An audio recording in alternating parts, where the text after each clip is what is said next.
Today's panel, Man of Many Worlds, will explore how Attucks's life and viewpoints might have been shaped by the communities in which he lived as a mariner and a man of African and Native descent. I am absolutely thrilled to introduce our three fabulous panelists for today. Carrie Greenwich joins us. She's the Mellon Assistant Professor in the Department of Studies of Race, Colonialism, and Diaspora at Tufts University, and she's the author of Black Radical, The Life and Times of William Monroe Trotter. We were fortunate to have Carrie as one of our main scholarly advisors on the exhibit.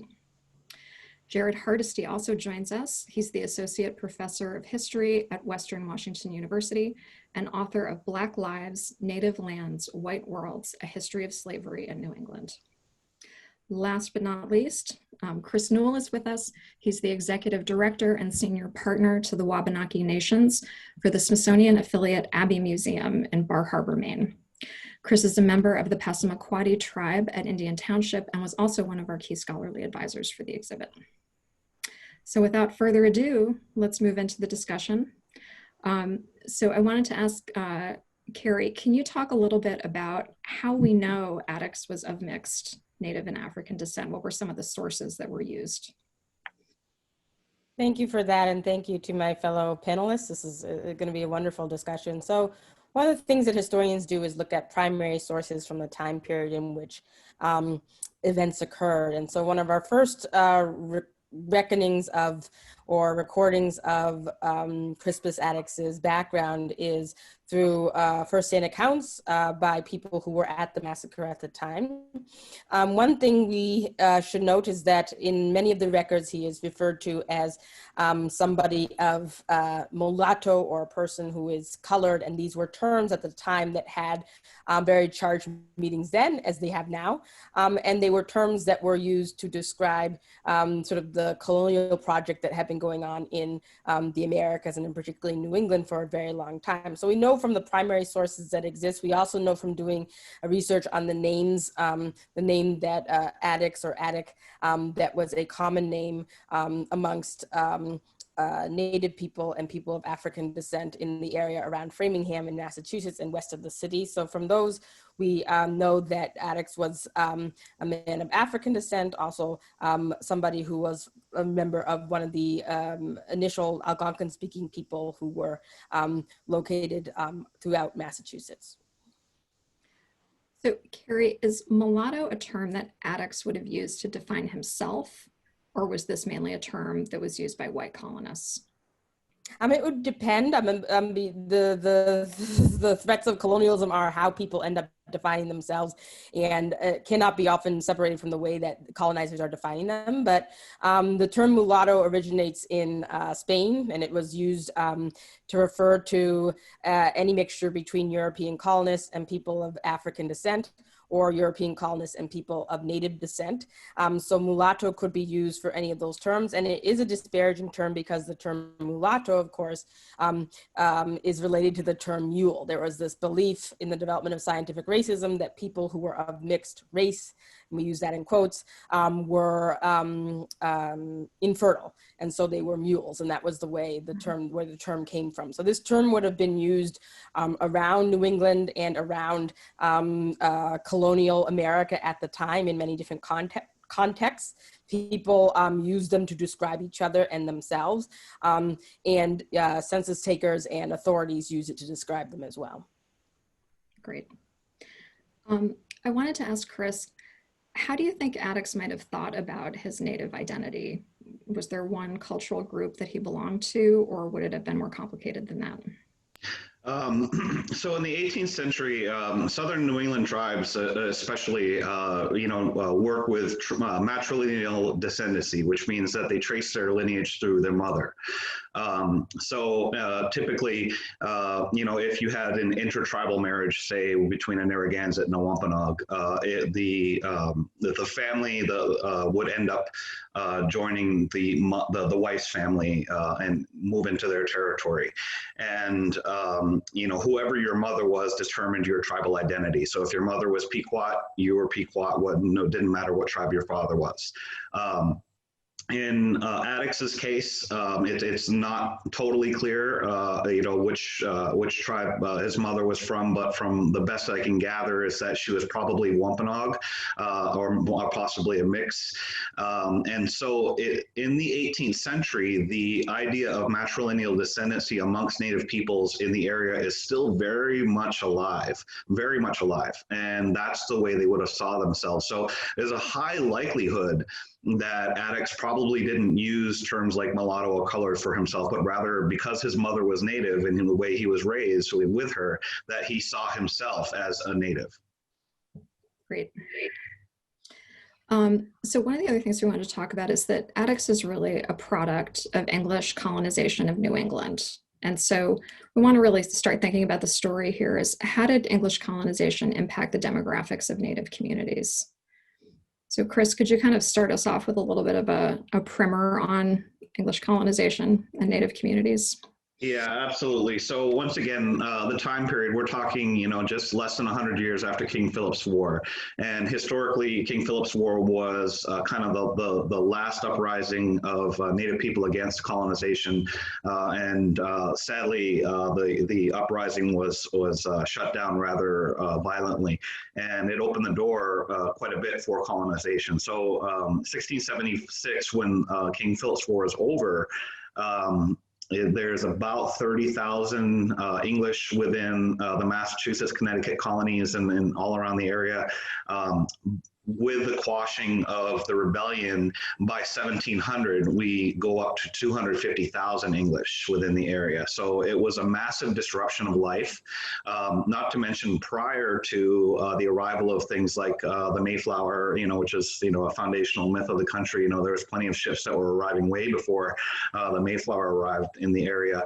And they brought diseases with them. And in fact, before the Mayflower landed, there was an event known as the Great Dying of 1616 to 1619, which affected the coastal populations from Maine all the way down to what is now Rhode Island, and wiped out up to 80% of the coastal populations.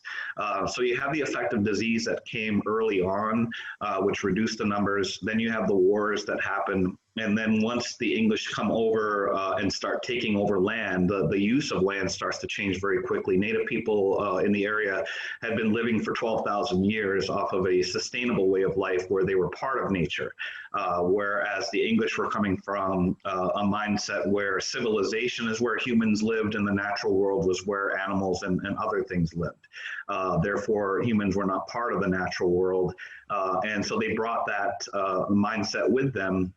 And along with that came the ideas of ownership of property. So owning a piece of land, living on it for the entire year and trying to find a way to make money off of it and profit off of it was what ended up happening. And so as the English speakers take over the landscape, the mindset of of England starts to affect the way the land is being used, and Native people are being compressed into smaller and smaller spaces. And it began in Massachusetts with what are called praying towns, Natick being one of them, which were essentially the precursor to reservations, which would start in Connecticut later on.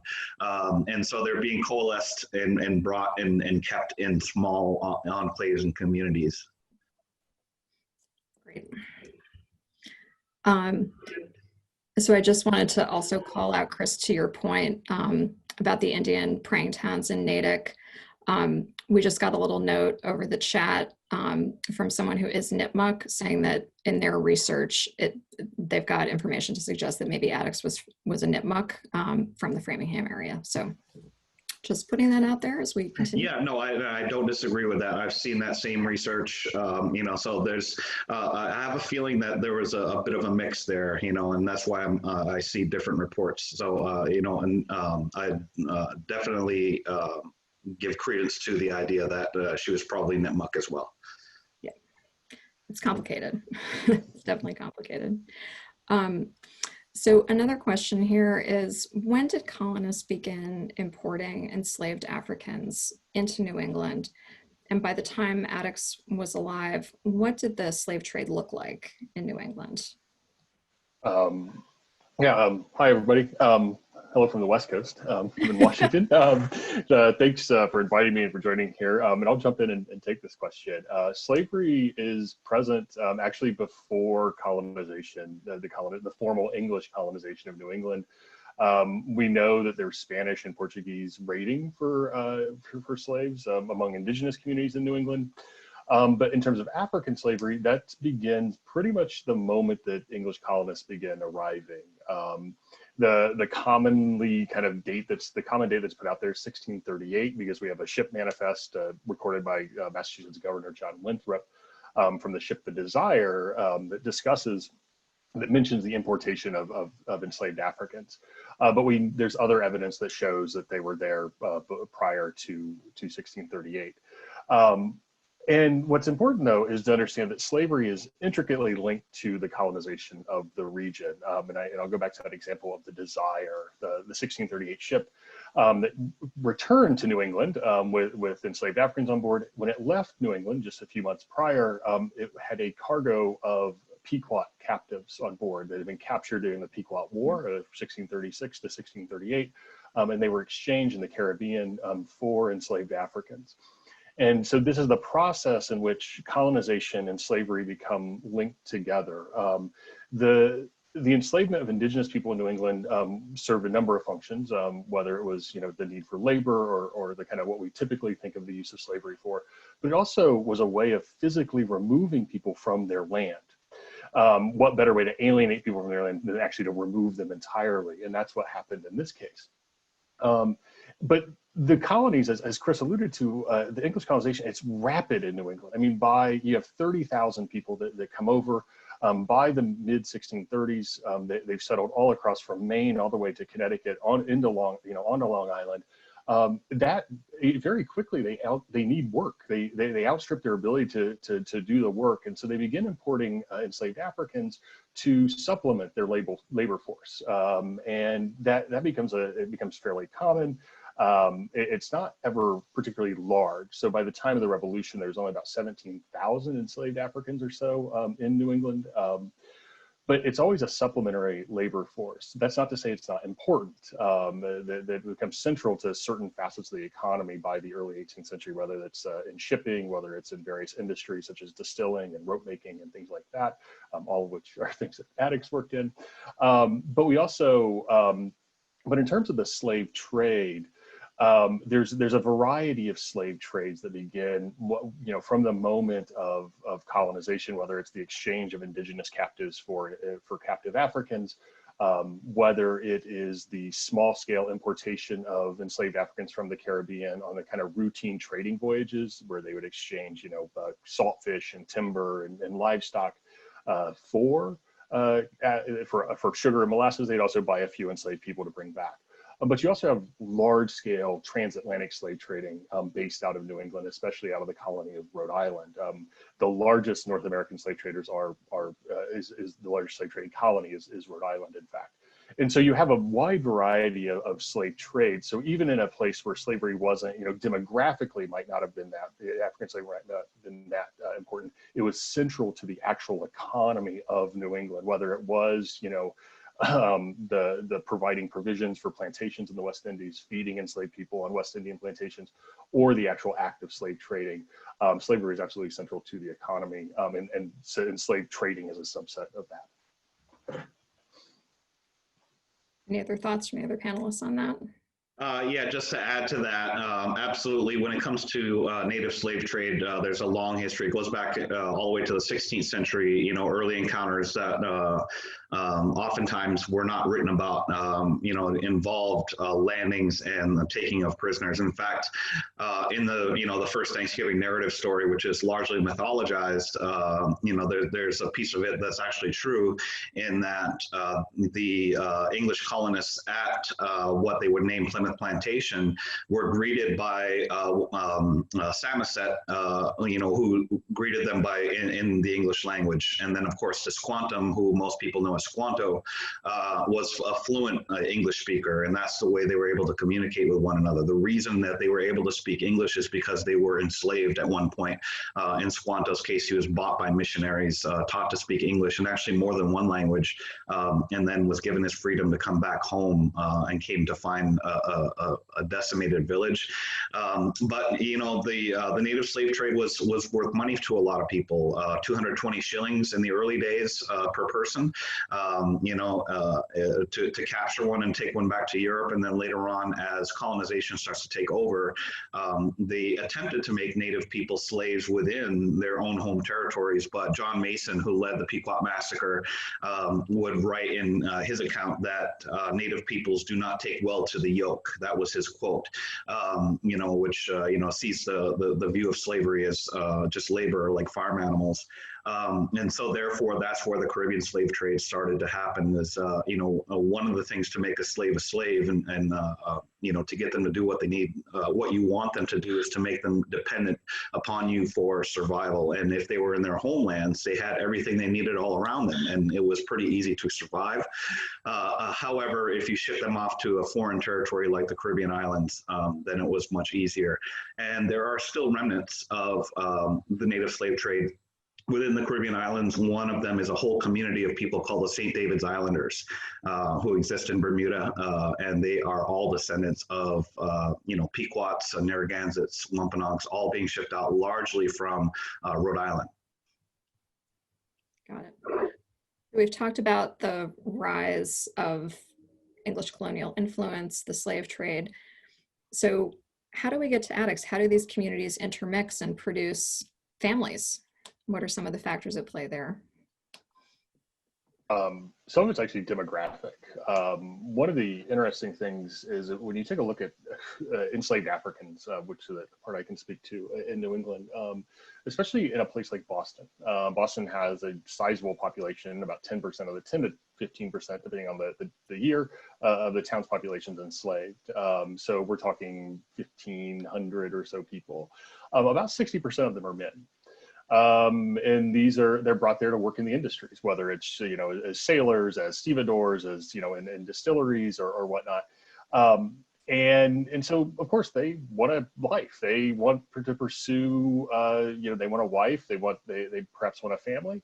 And so, but demographically, not to reduce all, relationships to numbers. I'm trying not to do that. So there's, we take into factor love and things like that. But it is kind of, if they want to mate, where do they go? And they actually find indigenous communities, which because of, and Chris can speak more to this, because of the sort of nature of labor in indigenous communities, many of the men go to sea.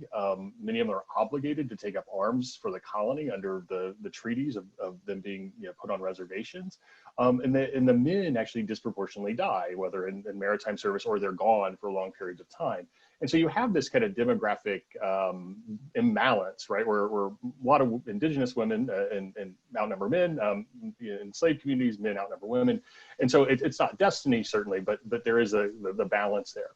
And from my research on the men, and African men, there seemed to be a bit of a generational calculation in their mind. Marrying an indigenous woman meant that their children would be free. If they were enslaved, because under the laws of the colony, the children follow the status of the mother.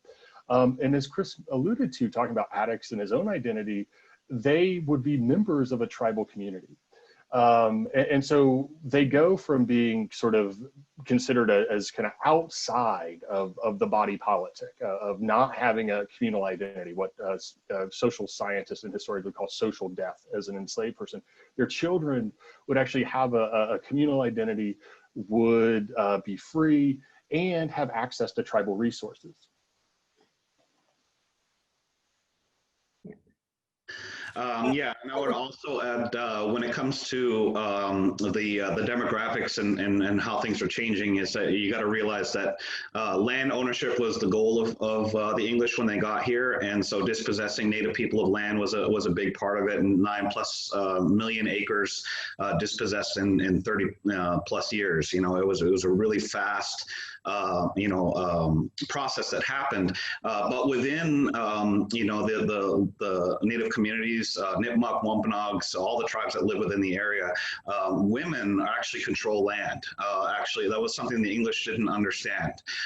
Women were when the idea of land ownership was brought by England and natives, were forced to live under that, the landowners were the women. And so what that meant was, the men oftentimes did migratory work of different sorts. Sometimes it might be traveling to go hunting. Their hunting was, so decimated in colonial farmland area that they would have to travel all the way to the other side of the state to find decent hunting grounds. So the men were gone for long periods of time, and it was a common cultural, phenomenon for the women to stay behind because the women were the landowners. They're the ones that were taking care of the land, and that's true all the way through the praying towns until those were finally disestablished by the colonies. But the reservations that got created, the Mashantucket Pequot Reservation at one time was depopulated down to less than 10 people, and in fact just a few people, and it was not a coincidence that those remaining people that stayed there during that period were all women. And if it was not for them, they would not have kept their own homelands. And so what you end up having is men, looking for work, looking for ways to engage in a new market economy that they have to do. And they are finding that one of the best places to do it, especially if you're one of the coastal tribes, is in the whaling industry. And for a person of color, the whaling industry was really, almost a godsend because it was a merit-based economy. You can't have slaves working on a whaling ship. You're just not going to get the work that you had to pay. There had to be incentive, and Native people served from cabin boys to captains on whaling ships. So there was a lot of draw, to get into these whaling towns, and that's where you see a lot of mixing with the communities is in a lot of early whaling towns. Carrie, what did you want? I would just add, I'm seeing some questions in the chat about, what was Addis' mothers enslaved? How did people become enslaved before colonization? And I think as the general public, and we have to get away from thinking of colonization as separate from slavery and slavery as separate from colonization, that one came first. Historically, that's just not accurate, right? It's, enslavement occurs. Colonizing Europe as a colonizing force is occurring at the same time. So you can't really disentangle them from one another. And they're going to have a racializing effect on people, a colonizing effect on people. But to say, what happened before colonization, Native people were there before colonization, but you can't separate that from enslavement, right? The two processes are happening, as Jared was saying before. Definitely. So just a couple questions coming again from the chat box while we're in this part of the discussion. Do we know anything about whether or not Crispus's mother was enslaved or not? So the best I can gather is that she was not enslaved, but she was a member of the Natick praying town. And typically Native people were not allowed to own land unless they were willing to convert, to join these praying towns, and they were, given a spot of land that they could own of their own and take over the English way of life. So in a way she's free, but in a way she's not, because she cannot own land anywhere outside of the praying town. Yeah. Someone just asked, why are they called praying towns? For the very good question. It's a good question. No, it is a good question. These praying towns are the precursors to reservations, which would begin in Connecticut in the 17th century. What it was as the English began arriving, of course, they brought their religion. They were very religious based, and saw Native people as savages and all of those tough, unreligious, and needed to be saved. Therefore, when after King Philip's War and all the death and destruction had happened, and when the remaining natives are left, they're once again coalesced into small towns, and they're given a choice. You can be an indentured servant or slave, possibly shipped off into the slave market, or you can choose freedom and live in the praying town, but you must take our religion. And so it was a way to convert Native people to the Christian religion, which was the goal largely of English colonization as well. Yep, and also just on a background question, why is Addicts called a runaway slave? So does someone want to speak to the runaway slave ad?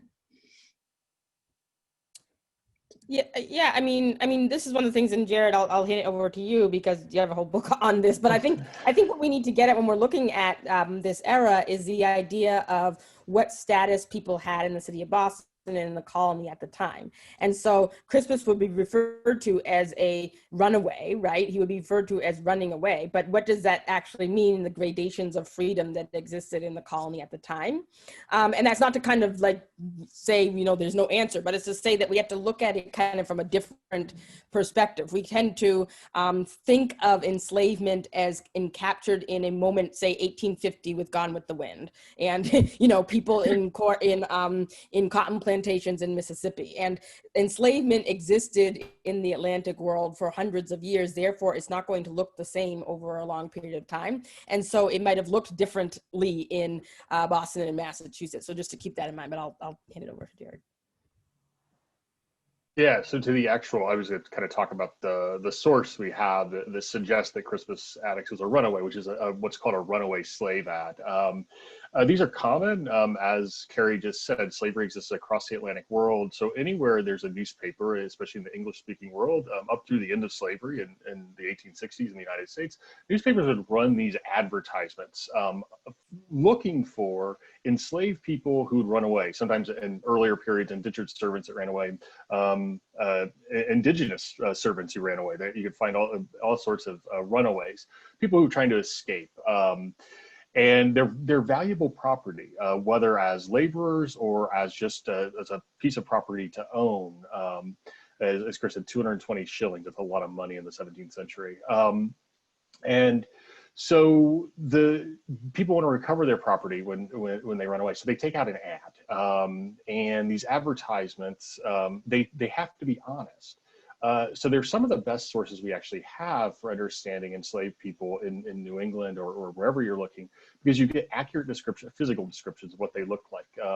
You get a sense of their behavior, their attitudes, their mindsets. You learn who the enslaver is. You learn possible motives for running away, whether it's abuse, whether it's, they've been sold away and they're going back to look for a spouse. You see all of this, and we actually have one for who seems to be Crispus Attucks, which was taken out in 1750, and we have a description of him, and it actually matches the descriptions from later from the Boston Massacre. So it's pretty clear to me. He's described as being 6'2", as being mixed race, and so it fits the description. And so it's taken out in the, let me check the reference here. Sorry, I can't find the actual newspaper, but it's 1750. I can get that for you later. It's taken out. And one of the things that's really interesting about the ad, just looking at it as a runaway ad, there's, like I said, there's hundreds of these from colonial New England, is it at the bottom, there's a little note.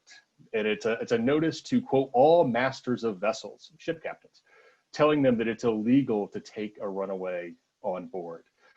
This is very common in New England runaway ads. You see this appearing for men, for women.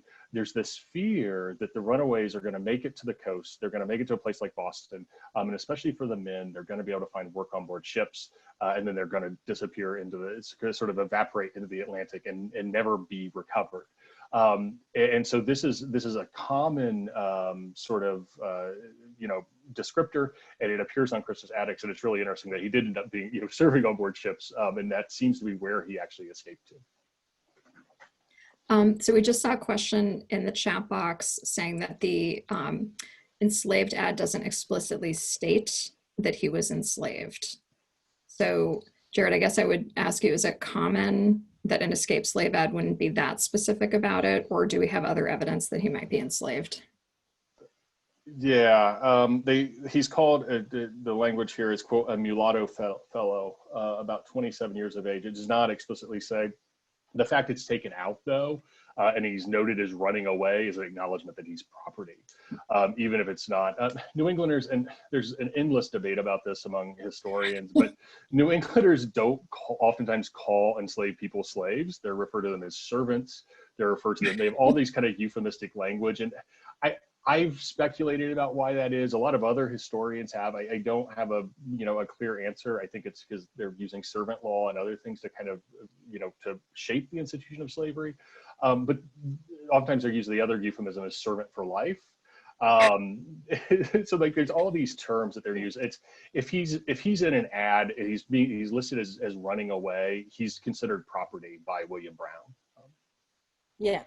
And just to say, I mean, this is why I was stressing that we need to look at this from a perspective of slavery being a long-lasting world institution. It manifests itself in different ways, in different contexts, so in different time periods, and that, as Jared's saying, New Englanders didn't use the term, or very rarely use the term, particularly during this moment, of slave, right? But you can still find ads in the colonial newspapers saying, mulatto man ran away from such and such, and he's 38 years old. If he's 38 and he ran away and you're taking out an ad, the inference would be that you were calling for your enslaved person, even if you don't say enslaved. And this was actually common throughout the Atlantic world, different regions not actually saying that they owned slaves, saying it was their servant, or my boy, or my girl so-and-so, or this, and so again, we have to go into look at the historical time period in which someone was speaking.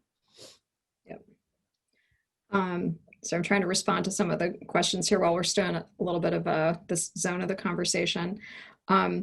So one thing that's come up in the chat is, we've talked about the impact of King Philip's War and how that was an extremely traumatic and long-lasting event on Native peoples in the region. Preceding that, there was a series of scalp bounty proclamations that were also issued. And so, Chris, can you talk about that? It goes a little bit, it's also operating in the zone of a multi-decade initiative, if you will. Yeah, and the Massachusetts Old State House is not divorced from this history. So when you do visit, there's some parts of history that America has always loved to laud about the Massachusetts Old State House, the Declaration of Independence being proclaimed from there, but also it's the site of the signing of the Spencer-Phipps Bounty Proclamation, amongst others. This began all the way back in the 17th century with the Dutch, but it would be taken up later by Americans, as the burgeoning Americans. They weren't quite American, we didn't have a United States government yet. And so what it was, once again, colonization requires land. It requires dispossession of land from Native peoples. And so during this time period, you have tensions going back and forth. There's at times treaties of friendship happening from out of Boston between Wabanaki tribes or Wampanoag tribes in the area. And at other times, there are moments of extreme tension, and the bounty proclamations are an example of that. And they were cruel. They targeted not just men, they targeted women and children. So there were different bounties for a man, woman, or a child. So you were given a legal license to hunt Native people, to collect a piece of their body, and then turn that piece in to get money for it. And so for people of color, especially for Native people, Native peoples especially are being targeted at certain times, not all the time, but at certain times are being targeted by these. And even Native peoples, the Penobscots were mentioned in the Phipps Bounty Proclamation. Even during that time, there was a Penobscot woman, Martha Moxa, who actually helped the Americans by passing information about the English, during the lead up to the American Revolution, and just because she was Penobscot, she was killed by a party that had come up from Boston, and her scalp was collected, and so there's a lot of atrocity, when it comes to what's happening to Native peoples, and once again, what do you do within this context? Do you escape all the way past, the length of colonization, or do you find a way to exist? Where are the safe spaces within them? And that's where really a lot of the shipping industry did come into play. As I said, you can't make a slave work on a ship necessarily, but ships need labor. They need good, smart people. They need people that are full of knowledge on how shipping works and all of that type of stuff, and that takes time. And so it was attractive because they needed the workforce, and the shipping industry was willing to pull from people of color. So the bounty proclamations were definitely something that would scare people from joining praying town or something of that sort, because what if at one point the colonists decide that the praying town is an enemy and take out scalp proclamations? Those things were all happening at this time. And so we can't forget the tough decisions that, when it comes to your identity, how you self-identify, that could decide in a moment whether you lived or died in certain circumstances. And so it was a very, very difficult time. Thanks. So we've sort of set the stage a little bit by learning about sort of how the Afro-Indian community came to be, how people thought about mixed identity at the time. We've gotten several questions in the chat box about why might Addicts have been there that evening? What could have driven him? So what we'd like to do is take some time to kind of unpack the different experiences that he may have had as a man of mixed descent living in New England at the time. So could we start by talking a little bit about, and we've touched on this, what did slavery look like in New England at the time? Where would you find an enslaved person? What types of things would they be doing? So slavery existed across the region, in every tiny town to the largest seaports. It tended to be more urban as a phenomenon. So as I mentioned, about 10% of 10 to 15% of Boston's population was enslaved. 25% of Newport, Rhode Island's population was enslaved. But you will have, and especially wealthier farming communities, say those in the Connecticut River Valley, much larger populations of enslaved people. So the town of Deerfield had like 50 enslaved people in the middle decades of the 18th century. It's a town of about 600 or so. So you're talking about like an eighth of the population's enslaved, even in this rural community. And you also have large scale operations that sometimes are being referred to as plantations in, say, southeastern or southwestern Connecticut and southwestern Rhode Island, southeastern Connecticut, in what's called the Narragansett country, these kind of rich farmlands where wealthy, a lot of merchants and planters own huge tracts of land and raise cattle and things like that. So you have a wide variety of slaveries, even in New England. There's a lot of industrial slavery, so working in, like I said, distilling and rope making are two industries with quite a few enslaved workers. Shipbuilding is another one in the seaports. But if you take a look at someone like Addicts, who was enslaved in this kind of rural town on the outskirts of, kind of outside of Boston, but within its kind of immediate economic orbit, he would have been doing kind of farm labor, kind of husbandry type work until he ran away. Carrie, I saw some nodding along. Is there anything else you would toss into that? Yeah, I'd just like to add that, Jared mentioned that there are multiple slaveries. So it's not just colonists enslaving people of color. The idea of slavery sometimes carried over within Native communities. So after the Pequot War in the 17th century, the remaining Pequots were divvied up and enslaved under the Mohegans and the Narragansetts, which is why we have two Pequot nations of today. It was, they're all Pequots, but yet the war split them apart, and so it's a kind of actually in a modern day. I just want to add, it's a modern day genocide. The fact that only one group of them is recognized and the other one is not, when they're all exactly the same people. So yeah, there are multiple slaveries that are including, and sometimes it included defeated Native peoples being enslaved by other Native peoples. as a gift from the English. And, and one of the reasons why they would take that gift is they don't want to be enslaved themselves. So there, once again, multiple slaveries, indentured servitude was, oftentimes for Native people in the 18th century, they're taking the children, they're raising them to speak only the English language, so it forces assimilation. And really, by the time they were adults, they were supposed to be released from their servitude, and oftentimes the host would find ways to keep them within their servitude. So really, indentured servitude was also another form of slavery. Carrie?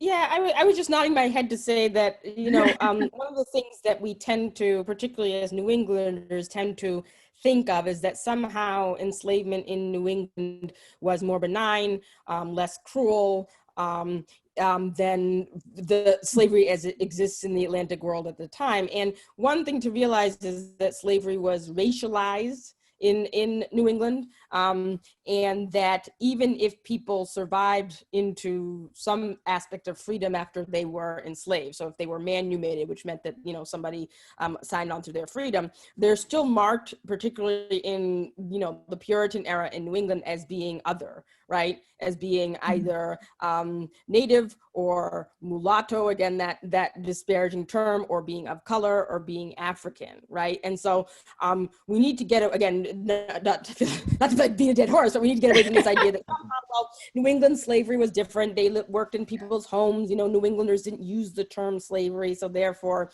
how that kind of then leads people to think, well, how bad could it actually have been? And the fact that we have people running away should be an indication that it wasn't good. The fact that we have people, filing for their freedom in the 1780s and into the 1770s and into the 1780s should give us, pause to think that the system was a racialized system. So just to sort of put that out there as we keep talking. Yeah.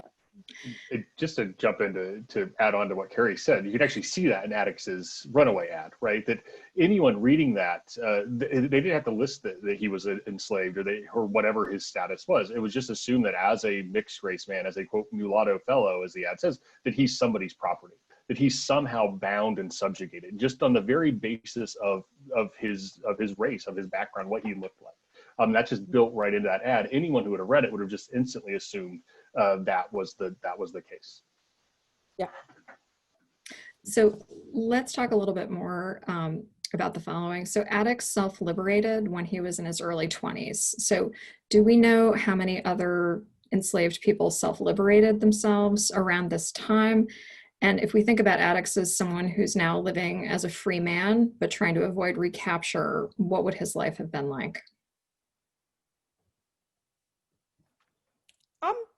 I would say that we in order to figure out what lies were like, then you go to the historical record, look at narratives, look at what African descended and Native people said about their lives. But one of the things I would emphasize is that the community was very urban as opposed to rural. So we tend to think of population, if we're looking like at Virginia, we're looking at the Chesapeake region during the colonial period, that people are working on farms. People were much more centered towards city life, much more centered towards the maritime industry and whaling and that industry. People, one of the things that before we prepared for this that I was emphasizing was that the people we're talking about who were like Addicts, who were of mixed racial heritage, who were, in the city of Boston in the 1760s, who were advertised in newspapers that people were trying to, steal their labor and bring them back to be in some form of enslavement to them. They were people who were very much in the world and of the world, meaning that if you were a sailor, if you were a worker on the maritime, you had a lot of contact with the Atlantic world. So you might be traveling to, the Bahamas or to the Caribbean. And so these were not, a group of people who were somehow enslaved and completely divorced from what's going on in the revolutionary world around them. They're very much a part of that world going around them. So I would say that goes to sort of their life. And also, you know, we do know from the few narratives we have of enslaved people's lives that life was hard. We know from, you know, Mum Bet Freeman, who sues for her freedom in the 1780s, you know, describing, you know, the physical abuse that she sustained. We know from Belinda Sutton, who was another enslaved woman in Medford, talking about her life and how the sort of the enslaved people were treated, and free people were treated as well. That is to say, you know, looking at the sources, we know that sort of life was hard. People were, you know, suffering, and yet people were very much involved in having engagements with the world, the Atlantic world as it existed. Yeah, the exact numbers are really hard to get at because they're fugitives, so they're secretive by their nature. So they don't like out themselves. You know, they're advertising that fact. But they would tend, as Carrie said, they would flock to urban areas, because if you think about a place like Boston, it has a sort of static population, but there's always ships going in and out of the port.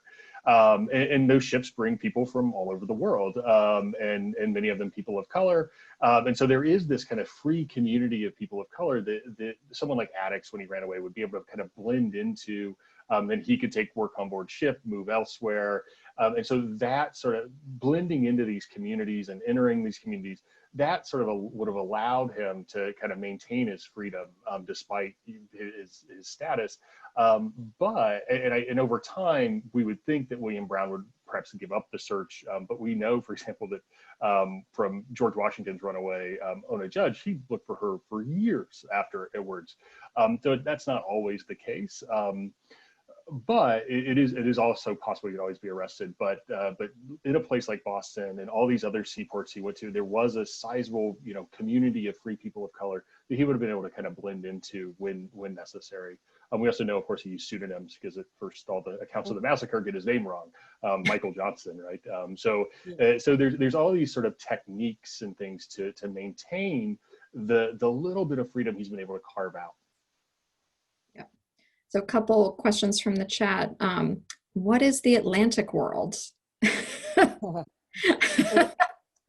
Good question. So this is kind of just a fancy way that, you know, historians have come to look at the way that the world between the Americas, North, South, the Caribbean, and Western Europe and Western Africa, and the ways in which that world ended up transporting people, goods, colonizers, colonizing, slavery, enslavement over the Atlantic, and, you know, existing roughly from the 1400s all the way up through, you know, the 19th century, or the end of the 19th century. So it's a way to talk about enslavement. If you used to going to school and you saw that little like triangle trade, historically we know that's kind of a reductive way of looking at that, but it's kind of a good way of thinking of it. But that all these worlds are interconnected, and there's great research being done on like Native people in the Atlantic world. There's something called the Red Atlantic, which is a great book that's all about, you know, how Native people in these areas are going from, you know, New England to Ireland to England to Spain, and then coming all the way back. And that a lot of people of color, people who we think of as people of color, that was their world, right? They're traveling within these orbits, or they're having contact within these orbits, and that Europeans are having more contact within these orbits than we usually or traditionally would think of them having. Yep. Also, just want to add one more thing on there, that oftentimes with this travel through the Atlantic world, or even sometimes into the Pacific, you know, some of these folks stayed at these ports and became permanent residents. And so, you know, and it shows up in the modern day communities within the urban Native communities in southern New England and Providence and places like that. A lot of times the Native people are a mix of Wampanoag and Cape Verdean, or something along that lines. And that really goes back to that time where a lot of this movement, you know, this worldwide movement was happening, and, you know, mixing happening at various ports, and sometimes people staying permanently. William Apes is a predominant Pequot writer of the time. His brother Timmy Apes was a whaler, went to the Pacific, ended up in New Zealand and mutinied off the ship and made a living there. And now there are Pequot descendants from New Zealand that actually come over to Connecticut to visit the Pequot Museum, and they're all descendants of Timmy Apes. So yeah, there's an extremely large worldwide exchange going on when it comes to this world. Great. Another quick question comment from the chat box. Someone wanted you all to talk about a little bit how enslaved people found refuge in Native communities when they self-liberated. So someone want to talk about that? I can talk about that a little bit as well. So once again, within praying towns and then within reservations, one of the tools of colonization is, of course, dispossession of land.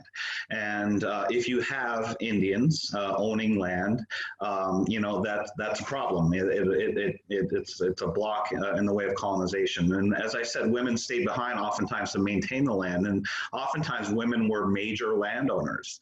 So they're looking for ways to reduce the population, and census takers started to come into the praying towns and then the reservations later, appointed by the colony and then by the states. And this would continue through statehood in the United States, where they would come in and literally it was up to the census taker to decide what identity to assign a person. And so for Native peoples that are living in these places, it's not uncommon for a single Native person to be recorded officially year after year after year with different identities: mulatto colored, black, red, half white. It just literally, the color changes every year, even though the person didn't change color whatsoever. All of this is part of the erasure narrative. If you can make people non-Indian, you can make them something else. A different label, which the English language loves to do, is label people. And that's another big difference between Algonquin dialects and English. Then you can easily dispossess more land. And that was the end goal, stop Native possession of land, allow colonists to take over it all. So another thing that I wanted to ask about was, we've been talking about the experiences of enslaved people of Native and African descent, but there were definitely free African and Native folks at that time. What was their day-to-day life like? What were some of the restrictions or opportunities that they may have had? I'll jump in on that again. So it's interesting because that's almost like a lost century within history, right? Because the American public school system teaches Native content only with the arrival of European explorers, then with the first Thanksgiving narrative, which is largely mythologized, and then we don't hear about Natives again in the public school system until we talk about westward expansion. And what was happening to the Native people within the colonies during the 18th century?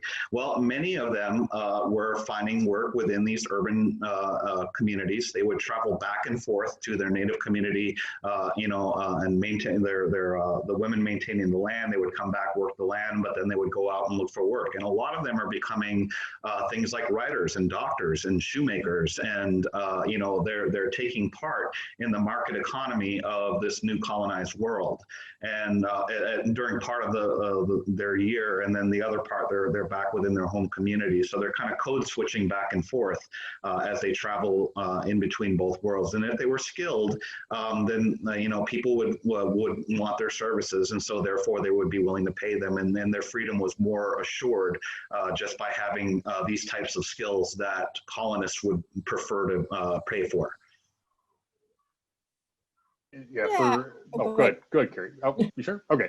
I was just going to add that in terms of, we know as we look statistically, a good minority of African, or a majority of African descended people in Boston on the eve of the revolution were free. And so what did that look like? That looked like, just from the narratives of people like a Prince Hall, who's, when he's petitioning the the colonial legislature for freedom, right, is that people in that community are trying to work, and they're denied certain or access to certain fields of labor, that the African community is looking to create their own institutions, particularly after the Revolutionary War begins. And one of the things they write about is how they were denied entrance to previous institutions or treated with discrimination in like the churches and in places. But this is also part of the development of kind of this free Black, free African, free people of color network that exists, from the time that Africans are brought to the the quote unquote new world, but also that this existed throughout the 18th century. So their lives were difficult, but people were working. There were also like little glimpses of opportunity. I was looking at some people in the chat were saying, well, why would somebody agree to fight for fight against the British or ally themselves with the colonists? Like, what are they getting out of it? And we have to think of in the world at the time, depending on what is happening on the ground, how that was going to help you as a person and as a community, that would probably be your decision, just like nowadays. So we know that many people of African descent, free people of African descent, took the rhetoric of the revolution that occurred and used that to claim their own and design their own ideas of freedom, to argue that they should be free, to argue that their families should be free. You had other people who were enslaved in other parts of the colonies who would say that they would ally themselves with the British in hopes that the British would relocate them, as was the promise during the revolution, and give them their freedom. So it really depends on the person and the community. But many African descended people and Native people in New England fought for the on the side of the revolution. There's many reasons someone would do that, right? There is a season of upheaval. It's a season of creating this new world that's promising to revolutionize the way we look at human beings and rights. And so if you were in that context, that might be appealing to somebody, right? Even though we are sitting in 2020 and we know how that ends, right?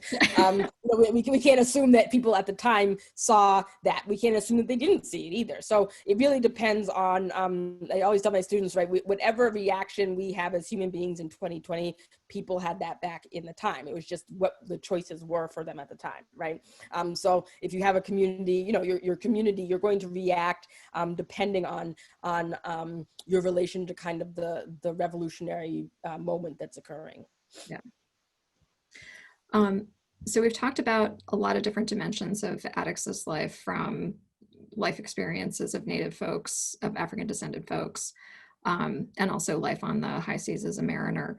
So question to you all, what do you think Attucks was fighting for when he showed up on King Street that night? And as the hypothetical question, if we could transport Attucks to the 21st century, what do you think he would be fighting for today?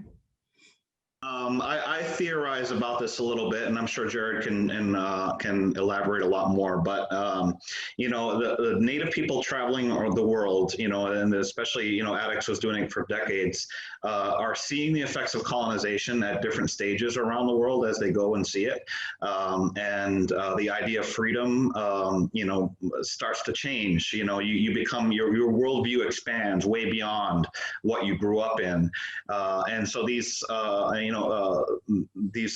folks working in the shipping industry are very cosmopolitan. They have a very good understanding about what is happening in the world.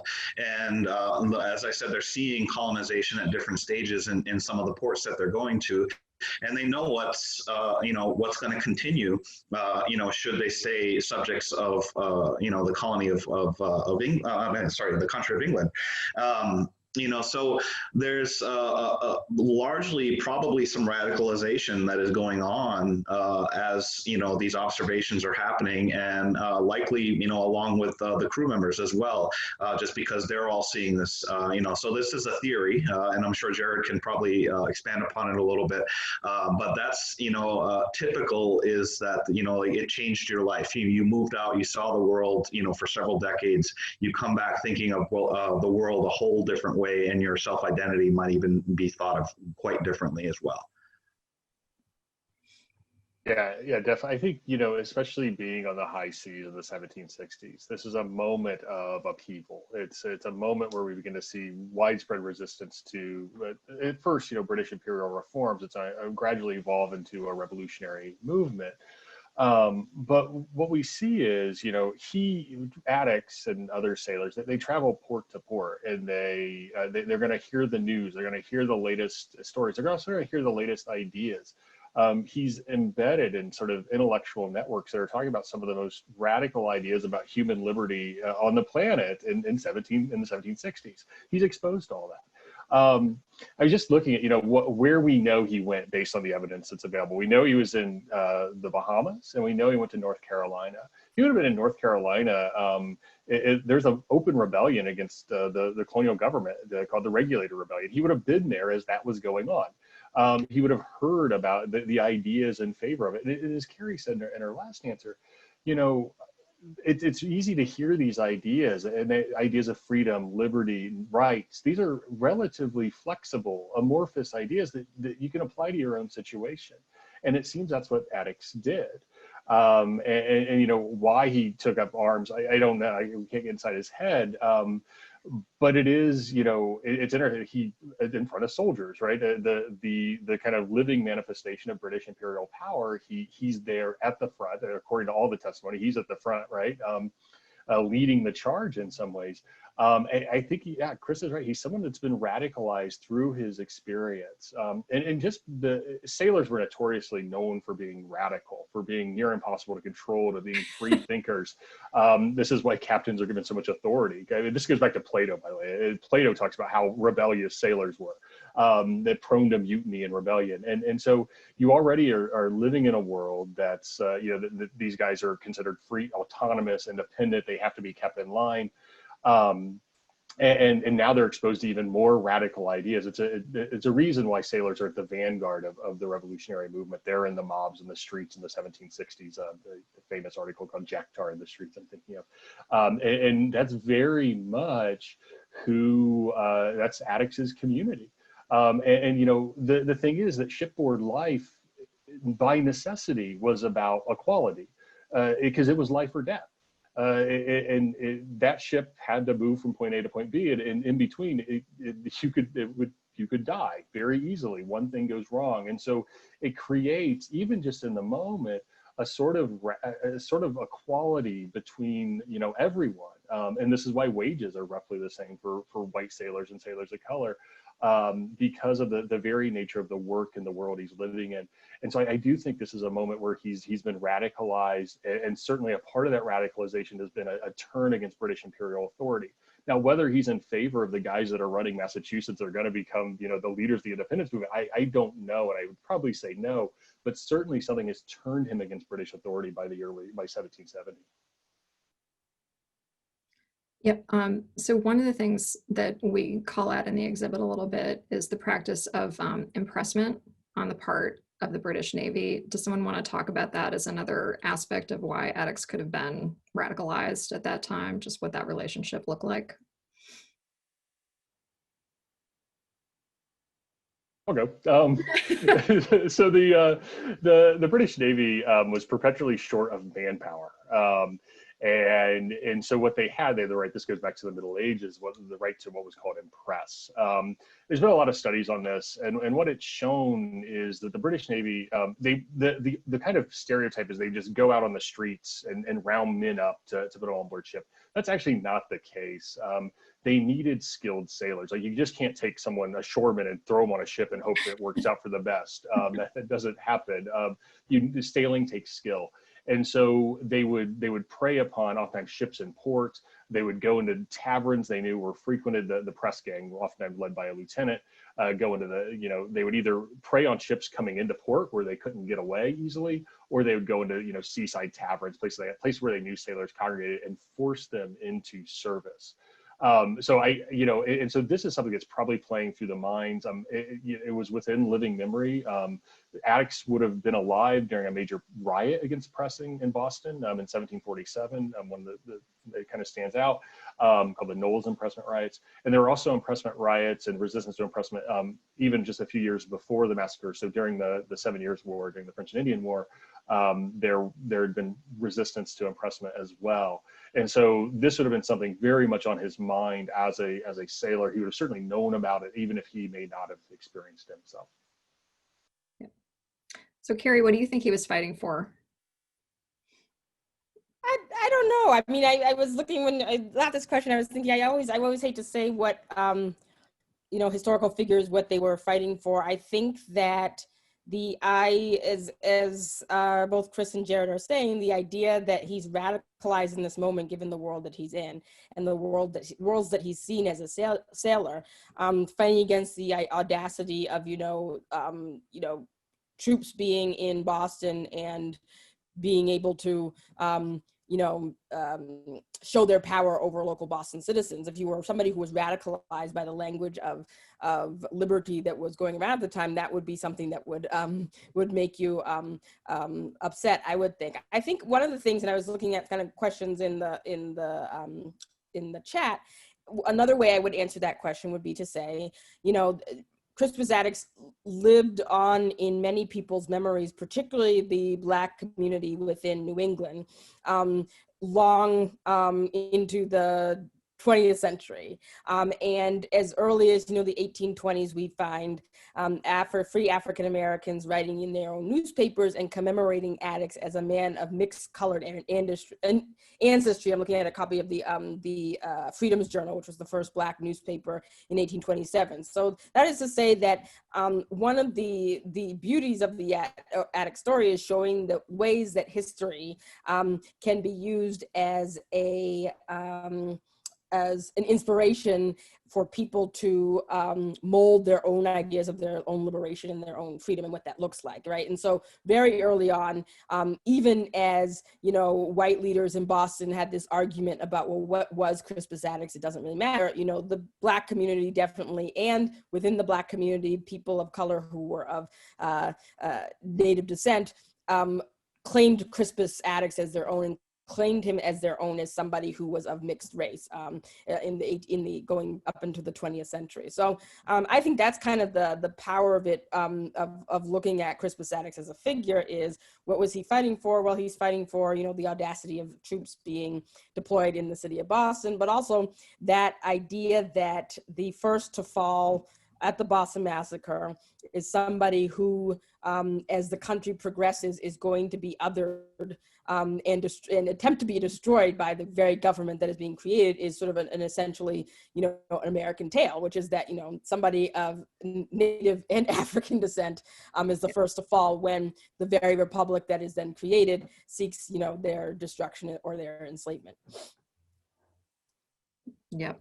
So one of the questions from the chat box was whether folks think Attucks was wrong place or wrong time, or whether he came sort of truly under his own volition for his own reasons.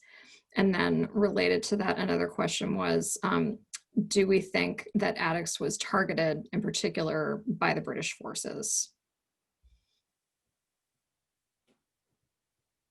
Once again, we got to kind of theorize on this a little.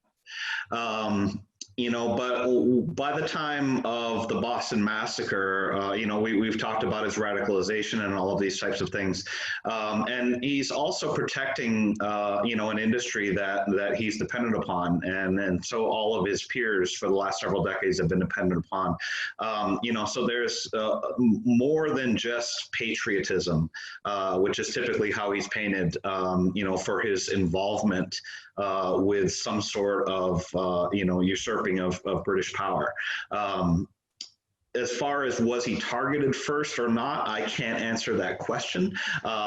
You know, the English, I don't think at the time were targeting people of color in war. I think it was more a matter of, you know, following the king's orders and keeping America under British rule. And most of the Americans that they would have been fighting, of course, were people of not people of color, I should say. You know, so that would be my theory on it. I'd love to hear the others think about it that might know a little bit more, though. A lot of the testimony says he's at the front of the mob. Now, whether that's a sort of racial thing or, you know, whether we can trust, but the actual evidence suggests that he was actually leading the mob. And one of them says that, you know, towards the soldiers. So I'm not entirely sure, right, the evidence, but we know the evidence is biased for a number of reasons. But to go back to Chris's point, you know, one of the things, it's not just sort of this blind patriotism. there seems to be some class solidarity there. One of the things with the British soldiers, they were taking the jobs. They were kind of taking by employments, working in various industries to make extra money because the army didn't pay enough. And this is a moment in Boston when there's an economic downturn because of the end of the 7 Years' War.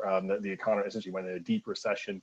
Actual wages declined. The sailors' wages declined by about 25% between 1763 and 1764. So that when the war was still going on versus when the war ended, and so you can understand the visceral anger a working class person like Addicts would have had. And when you see that someone in a red uniform that both is the embodiment of someone who's actually taking employment from you, but also the embodiment of the authority that has in probably in many ways created these conditions in which you're suffering through, you can understand the anger and that he had. And so there's all these ideas about freedom and all these ideas about rights that are playing through his mind. At the same time, there's this very material reason that he's probably doing that. Targeted? I don't think so. He was a big guy. And so when the soldiers fire blindly into the crowd, he's like 6'2". He's described as stocky. He's just like, kind of, I imagine a bigger target in that sense that, when they kind of fire blindly into the crowd, whether they were aiming or not, it doesn't seem that, Carrie, I saw some nodding, so I just wanted to check. Yeah, I would just agree that I don't think he was like a target, that this was sort of some vast conspiracy or something of that nature. But definitely, the stories are of him, and again, as Jared is saying, we need to take those with a grain of salt, of him being at the head of the group. But there's been a lot of research done on just the culture of sailors in Boston and in these waterfront urban communities at this time, and there definitely was a sense of solidarity as being workers and being exploited during an economic downturn, and also during a period when it's uncertain what's going to happen and what are the colonies going to look like. Him as a leader or a presence, definitely given his size and given the reports would have been at the front. But if he was, as far as being targeted specifically, I wouldn't say that was true. So one of the other things that I wanted to ask about too is, this is a question for Chris. So how do we think about the current Afro-Indian community of today? Because although we tend to, there's a tendency to have historic erasure of Native communities in New England, how does the Afro-Indian community manifest itself today? So it's there's of course the reservations that began in Connecticut. The Pequot Reservation is the oldest continuously occupied reservation in the country, but there's also the existence of Indian neighborhoods, and many of them were in whaling ports. And so my partner at Eggamount, Dr. Jason Mancini, has written about the Westerly, Rhode Island Indian neighborhood. An area that, of course, where it was all native-owned rented houses, within kind of a 4-block area, that kind of surrounded a church that was being used by the local residents, and it just, coincided that this was across the tracks where the Black neighborhood and the Italian neighborhood was, and so 100 years of that type of existence. Of course, there was intermarriage going on. Unfortunately, though, there was other people deciding who was authentic as far as native peoples, and census takers being one of those, and going by looks. And so there was a large measure of erasure of looking at native peoples that had dark curly hair, and saying that they were just not native, just not recording them that way, all of those types of things. So and then there was another occurrence that was happening within those towns. You got to remember that newspapers were locally printed; they didn't go nationally or anything like that. And so the last of narratives start to emerge. So James Fenimore Cooper, the last of the Mohicans. Well, within the whaling towns, it was not uncommon for a native to die and for the paper to print the last of the Pequots has died. And then 10 years later, in another town, another Pequot dies, and they print the last of the Pequots has died. So within the American consciousness, there's this idea that these tribes are just vanished; they're gone. That's what I read in the paper. That's the knowledge that I have. So that was the existence. And so people living on reservations, oftentimes the only ones that knew of their existence were the local people that live around them. and otherwise they were just not seen. And that played out even in modern day times when the Mashantucket Pequots, I'm using them once again as an example, that have this history. When they gained effective federal recognition in 1983 and wanted to open a casino, the current president at the time was not president. He was very much against expanding gaming because that would have gone against his own interests, and talked about the Mashantucket Pequots based on how they looked, and discounted their authenticity as Native peoples by saying that they don't look like Indians to me, they don't look like Indians to Indians. And so that's the reality of the mixed Black and Native ancestry people, is that oftentimes the erasure is even worse than it is with people who have mixed white ancestry. Yep. Yep. Okay, great. So I think probably let's start doing a little bit of wrap up here, because I want to indirectly respond to some of the questions in the chat, because we have so much more programming to come that some of the questions raised are going to be things that we're going to delve into more deeply in future sessions. So just want to break things down a little bit. So I just want to first of all say thank you to Chris and Carrie and Jared for coming today. It's been a fabulous conversation. If you have enjoyed spending time with them, which I certainly hope you have, we have multiple other opportunities coming up to connect with them. So Chris is going to be joining us next week on September 22nd, for our panel, Addicts and the Politics of Liberty and Sovereignty in 18th Century New England. So that's going to be an opportunity to really unpack colonial politics of the time, looking at from the standpoint of white colonists, Native, and Blacks. So really delving into that piece. So I saw a question about Serena Zabin's work. So Serena Zabin, who wrote Boston Massacre, A Family History, is going to be one of the panelists, along with David Silverman, who wrote This Land is Their Land. And as well, who else do we have here? Yes, oh, Chris, we have Nat Shidley also, who's going to do the moderation on the panel, which will also be great. And then Cherno Sase, who's got a book upcoming on the Boston Black Freemason tradition in the 18th century. So he's going to be able to add just a fantastic lens to that. So that's going to be a great panel. So we encourage you to come to that. Then if you want to spend a little bit more time with Jared, we have a special members view panel that's going to be happening in early October. So please consider Revolutionary Spaces membership. And then last but not least, Carrie is going to be coming back as a featured speaker in December at a panel on Addicts and his connections to William Monroe Trotter, who was one of the major African-American activists in the early 20th century. So date TBD on that one, but it will be coming your way soon. So if you want to learn about the upcoming panels that have been scheduled, please go to revolutionaryspaces.org. And if you want to stay current on upcoming panels and other discussions, please do sign up for our newsletter or follow us on social media at RevSpaces. And so I would wrap up by saying there's a lot of great questions in here on memory of Addicts and how he's been invoked over time, his connections to the abolition movement in Boston, monuments. We have so much more programming coming up that are going to give us a really deep dive into all of those things. So I hope you will consider joining us at future panels. So thank you so much and have a fabulous evening.